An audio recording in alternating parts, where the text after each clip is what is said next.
Hello and welcome back to Frogboy X1 Gaming. I'm Andrew and tonight I want to talk about sim racing. So, if you like this content, don't forget to like and subscribe. Now I'm going to try to do my best to explain the difference between a belt and pulley wheel versus a direct drive wheel. Now that I've had a couple of weeks to get to fill in how that direct drive wheel feels compared to um just your everyday belt driven wheel from a servo motor. So this is kind of interesting, man. And I made a video yesterday talking about how sim racing is a money pit. Like, that's true. Sim racing can definitely become a money pit, and there's reasons for that. Because when you start out, you're looking at these and you're like, oh yeah, man, that's a good deal. I mean, even these are kind of expensive. $499 for the Thrustmaster TX if you get the bundle with the T3PA pedals as well as the leather steering wheel. You're looking at $499. Now they have other options out that are the T128 and then the TT248, the T248. Uh, as well as the Thrustmaster TGT. That's the PlayStation one for that's your top end, and then you also have the TSXW, and then the newest one they just brought out was the Thrustmaster T818, which is their version of the direct drive wheel that is only going to be available at PC for now, and they are working on options for console. Now I've been a Thrustmaster fan since I would say it since GT Sport came out. That's when I bought my first wheel. That's when I decided to take the plunge. I'd always wanted to do it. I'd always wanted to get into it. I started off with the T150, and then I got the TMX for the Xbox so that I could play, both of them, switching out both those wheels. Then when I bought the the TX, if you can see this on top of there, there's the Cornice drive hub. Now the drive hub is what that will do is if you have an Xbox or a PlayStation wheel, you basically just plug your controller into. I got some Velcro that I put it on there. You'll just plug your controller back into one of those. You'll see the one where it says controller over here on this end. You'll plug your controller into that. Whatever system you're going to use. If you're going to use the PlayStation, or if you're using the wheel on the PlayStation and it's an Xbox wheel, then you'll have your PlayStation controller plugged into it. Or if it's a PlayStation wheel and you're wanting to use it on your Xbox, you'll just plug in the Xbox controller. Those are about $89, about 100, a little over $100 to get that. And that definitely helps if you want to get a more expensive wheel, something with a little bit more power, a lot more force feedback. The Thrustmaster TX is a little over 4 Newton meters of power, and for the most part, man, when I upgraded from the TMX and the T150, there was a significant difference in the amount of power and how it felt going to this wheel. And to tell you the truth, had I not have been sent that Camus direct drive wheel, courtesy of Camus, thanks to them, if they wouldn't have sent me that, it would have probably still been a while before I would have bought one. That's what I'm talking about with with sim racing, okay? Because I mean, for the most part, I was pretty happy with this. But you're always thinking, it's always in the back of your mind, and you're always, planning, should I upgrade? Should I upgrade? And not knowing the difference between a belt and pulley wheel versus a direct drive wheel, it really doesn't make any sense. You're like, oh man, it can't be that much different. And you're like, well, man, but I don't know how serious I want to be about this. Well, I'll tell you what, man. I'll tell you what, now that I've actually had the time to sit down and experience both of these, I've got over 2 years on this thing, and I've got about a couple of weeks on the direct drive. And I'll tell you right now, the biggest difference is going to be in rally racing. When you're on a track, GT3, like GT Sport, Forza, Project Cars, Assetto Corsa, any of those types of games, this belt driven wheel is gonna be pretty much okay for you. You're gonna be okay for the most part. You're gonna have I mean, there are the things, but like I said in a few of the other videos, ignorance is bliss, man. If you don't know that you can not have those, it's not gonna bug you. Yeah, you're gonna experience, like the kind of, this is what I call it. All right, so right here, if you look at the mark right here, top dead center, top dead center, there's what I call a wheel wobble. There's a wheel wobble where from like probably like right here to right here, it's almost as if there's a dead zone. Like there's nothing there. Like you have it, but once, because of the wheel, switching back and forth on the belt, it'll pull it one way and then it'll have to switch and pull it the other way, and then you get that transition from when it switches and then going back through the belt. It's basically, you're gonna have that momentary loss of any kind of friction where you don't have nothing. And rally racing with that is, it's frustrating. It's it's doable, but it is super frustrating, and you've got to account for that every time you turn your wheel. You're going to have to count for it. There's this trick in rally racing. It's called the Scandinavian flick, where you'll turn one way and then quickly turn the other way to bounce the car back and get the weight momentum of the car to switch and switch your drift from one way to another. Um, it's almost, I mean, it is possible with this belt driven wheel, like it is possible, but I mess up all the time. With the direct drive wheel, man, I can pull those off every single time. Like it's just boom, boom, and it feels supernatural, like you're out driving in the snow or in the. And the reason why I talk about the snow is because I live here in Utah and we get snow, and I'll be out there driving all the time, and I know how it feels in a real car, and the direct drive wheel almost perfectly captures that feeling. Whereas this wheel, this one right here, the belt driven wheel, it's it's like there's latency. Like there's latency. Like you'll go to do it and then you'll go to do it and then you'll notice nothing happens. So you'll do it again and then you'll notice that, oh no, I went too far, and then you'll flip back the other way, and then you mess up because there's like nothing there. That transfer is just, it's so messed up, and there's so much latency, and it just feels so, it feels so spongy, like it's not there. Now that was way worse on the T150 and the TMX. Like it took me forever to kind of figure out how to explain that and how to really break that down. But now that I have the direct drive wheel, um, it makes it easier to figure it out, because I'm not out there driving in the snow all the time and then coming in here and jumping right on my wheel. But being able to experience a rally game with that and understand like what I used to feel before, it makes it easier to articulate that and be able to explain in a little bit more detail why that matters.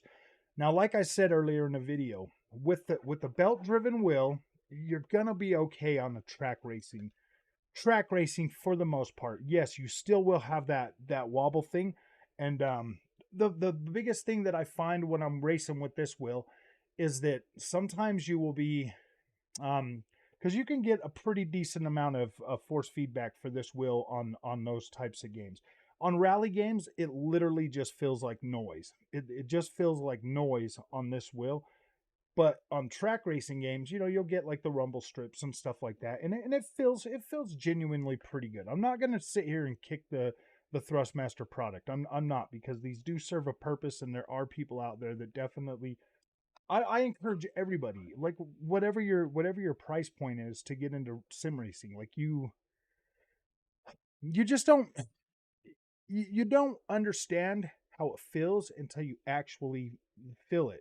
And that might sound weird, but it goes from like feeling like you're playing a video game on a controller to actually being in a situation, like being able to feel like you're actually driving the car. And that's a really cool feeling to be able to start to learn, like, whoa, it's so much easier to get nice braking lines. It's easier to get a good racing line. It definitely helps. Now, my racing line is infinitely better on that direct drive wheel than it ever was with this.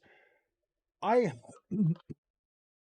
to be completely honest with you, I rarely ever took it super seriously. I'd just get on there and I'd have some fun, and I'd never really get online and race anybody. Because let's face it, man, most people that are serious online racers, at least on the PC space or anywhere else, they're probably going to have direct drive wheels, man. They're not playing around with a Thrustmaster. They're not playing around with any of that stuff. Now, I do want to take a second and I want to talk about this T818 that Thrustmaster's bringing out. So if you have a TX or anything above like a TX or a T300 or anything like that, you will have interchangeable wheels. The T248 and the T128, they don't have interchangeable wheels.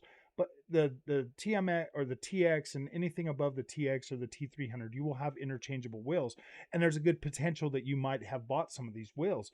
So in order to make it, as easy as possible for Thrustmaster fans, they have included the ability to use those old wheels on that new T8 T818. Like they are compatible.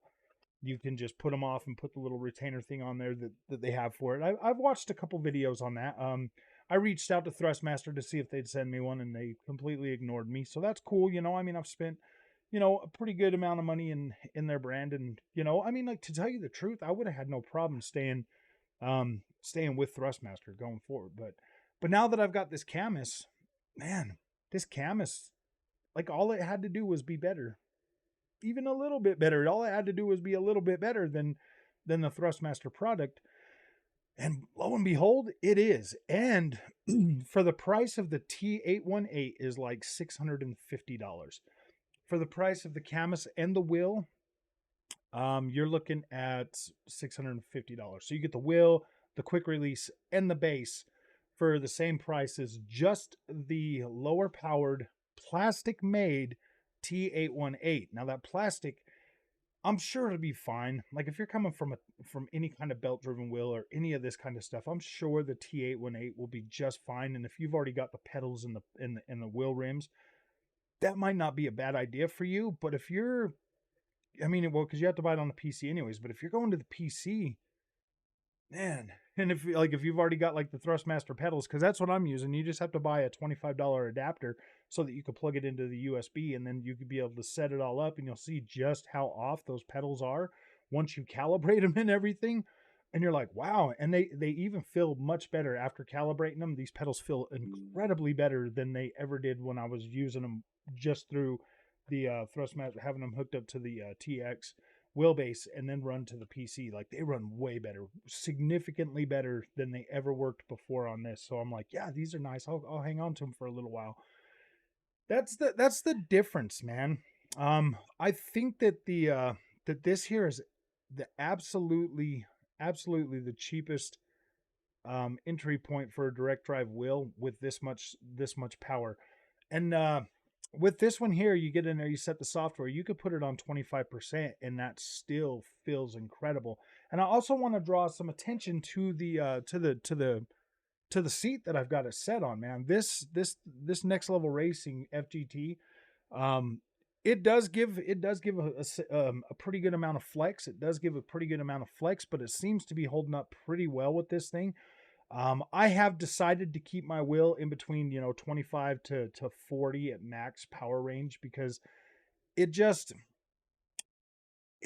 already feels incredible. And I don't necessarily like a really heavy wheel. It makes you kind of feel like you're driving without power steering, and that just doesn't feel right. I don't necessarily like the floaty feel, but I do like the feel of being able to have it not so powerful. So about 25 to 40 is where I'm using that power level. So now I want to take a couple of minutes and I want to talk about the difference, the different feeling that I get from this direct drive wheel. So because I just explained, like you get that, that narrow range on the Thrustmaster where you just feel like you don't have anything, and you're spending a lot of time, oversteering, overcorrecting, stuff like that. Now, the easiest way to talk about this is from a rally perspective. Now, track racing, with a direct drive wheel is it's not boring, but it just feels so linear, like it's like you're out driving your car, like you're out driving your car. It's not, I'm not going to say it's uneventful. It just feels it's exactly what you would expect a wheel to feel like when you're driving a car. So the best way to explain how things work is rally racing, because rally racing is probably one of the most one of the most uh, difficult disciplines for racing that you're ever going to experience. Like it's tough. It takes a long time to learn.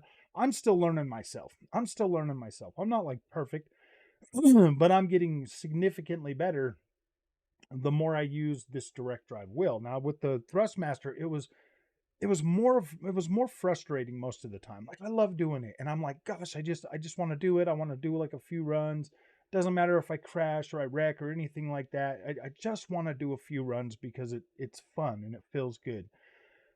But when you get on when you get on this Camus direct drive wheel, um, here's the thing: like when you're going, like I was saying about the Scandinavian flick, like you can pull things off. Like when you go into a turn and you start to slide, you can feel that slide and you can kind of counter steer, even just a little bit, just a couple like a couple degrees or whatever on the rotation, and you start to see your car starting to straighten out, and it's like and it feels so natural. And I didn't expect that. I expected it to still kind of feel like a toy, like I was used to the Thrustmaster TX. So when I first popped in those rally games and I was playing those, like Dirt Rally 2.0 in VR, and I'm flying through there and I'm not hitting a bunch of stuff, and I'm doing the lap really nice and I'm beating my old freaking times, that's exciting to me. Now I don't know if you've ever seen the Audi B, the Audi B class car in there. That thing's a monster. It's a literal freaking monster, and it's kind of hard to control, especially with the controller or the Thrustmaster. But I don't want to say I tamed the beast, but man, I'm doing a lot better, significantly better with this new setup. I'm keeping it on the road more. I'm not running into a bunch of stuff. I'm able to control that power. I'm able to get nice slides out of it, and it feels incredible. So Dirt Rally 2.0 feels even more polished than it already did, and that is probably the most polished rally racing game I've ever played in my life. But then you switch over to WRC10. I would use WRC Generations, but it still just doesn't feel anywhere as good as WRC10. Now WRC10 on the Thrustmaster wheel, it was fine driving on the tarmac. Like I would be able to do the tarmac. I'd still run into things or whatever, but it was a lot easier to play that in the tarmac roads. Well, with the or with the Camus direct drive, now the dirt feels incredible, like literally incredible, even better than what it's feeling like on WRC Generations. And I think that just has to do with the car. I prefer to drive the WRC cars on the WRC games as opposed to, I mean, like I will take, Colin McRae's, Subaru out and run that around and stuff like that. But it just never feels as good as it does with the WRC cars. They're punchy, they're fast, they're really nimble, stuff like that. And I really appreciate driving those. I would say rally racing is by far my favorite discipline when it comes to racing, when it comes to sim racing. And now that I have a wheel set up that gives me a proper experience with that, I love it. I feel incredible. I'm incredibly motivated to continue making content for these rally games. Uh, Especially you got Codemasters coming out. Don't get me wrong, man. I love Dirt Rally 2.0. I love Dirt Rally 2.0 and and WRC 10. Those are probably my two go-to when I want to jump in there.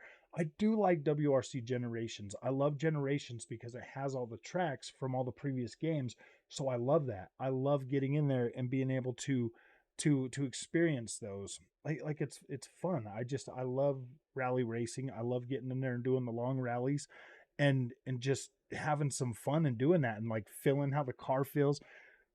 This experience is so much better. I don't want to like try to make you feel like if you bought like a belt driven wheel or something like that you're not going to have a good time.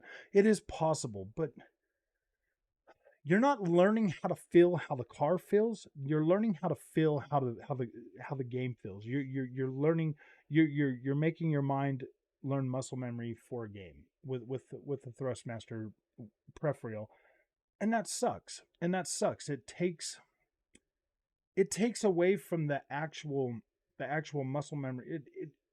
I mean, don't get me wrong. All racing, and all pref reels are good for reproof. Like they are. I infinitely feel that way. But the fact that you can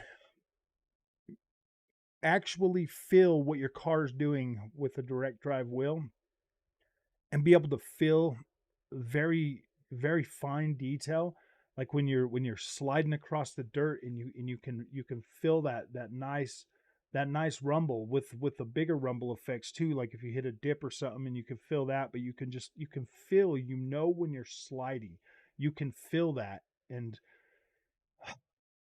you can't feel that on the Thrustmaster. It just feels like noise.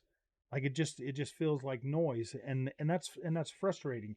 To tell you the truth, I have to turn down the force feedback on the Thrustmaster to even play that game on the dirt, and that sucks because you want to feel the dirt and the bumps and and undulations as you're driving. You want it to kind of feel like you're out driving across dirt roads. I know you've went and drove down a dirt road and you can kind of feel like your car just boop boop boop boop through your steering wheel and stuff, and you can feel that. You can feel the sliding on the dirt. You can counter steer a lot easier, way better. It feels significantly better than what you're doing. So, in closing with this video, if you are serious about getting into sim racing to the point where you just want to have a good solid experience and you don't want to waste a bunch of money, um, I do recommend finding the most comfortable price point that you can find for direct drive wheel.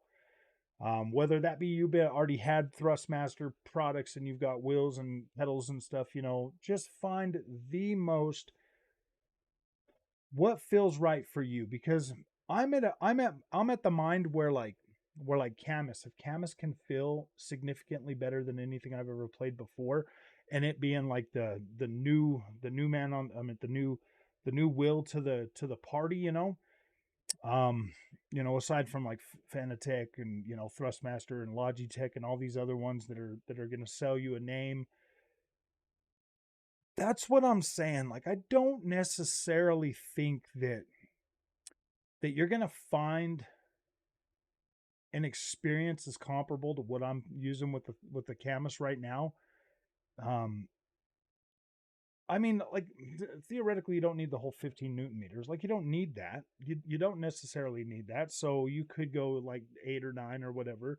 Maybe even 5 Newton meters of direct drive would probably be all right, because you're not fighting against a belt. So I want you to find the most, or the price point that makes you feel comfortable to be able to get into to um to direct drive wheel. Now I know that Moza has a R5, which is 5 Newton meters, and that comes with pedals and a wheel for like 4.99 or 5.99 or something. So that's not a bad place to start. I know that the Thrustmasters and the Logitechs and stuff. All I'm saying is basically, I believe you should probably start with direct drive. If for some reason that you are constrained by price and you can't really go that high, because here's the thing, man, the T248, which is basically just a little bit less powerful than my TX, is the new standard for mid-level for Thrustmaster for their brand, and that's still $399. That's still $400. Like, you get pedals and a wheel, but that's still $400, and there is no customization that you can do with your wheel. Like, you're stuck with that unit with that wheel, and there's no growing beyond that. You would have to completely go to a whole new setup just to upgrade your equipment any further. Like, you could do the pedals or whatever, but that's about it. So you want to find something, because it depends on whatever disciplines you like in racing. Once you start sim racing, you're going to probably want the F1 wheel. You're probably going to want the GT wheel. You're probably going to want the rally wheel. There's different types of wheel rims for each one of these, and I do like the bigger size for the Camus with their wheel rim, as opposed to like the smaller, more condensed, childlike toy look of the rim on the Thrustmaster products. So that is that I mean, there's so many different things to, and I really do recommend you do as much research as you can before you buy it, and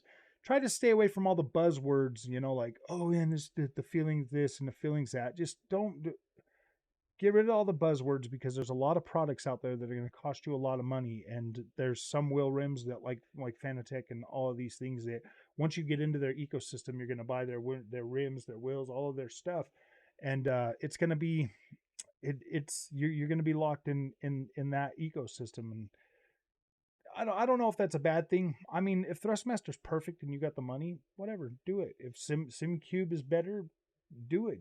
Do whatever you can afford. Get the best bang for your buck. But I don't know, man. It's gonna be a really hard sell to try to sell me on. Oh, it feels just a little bit better. It feels just like, I don't know, man. This feels pretty dang good. So I don't know, man.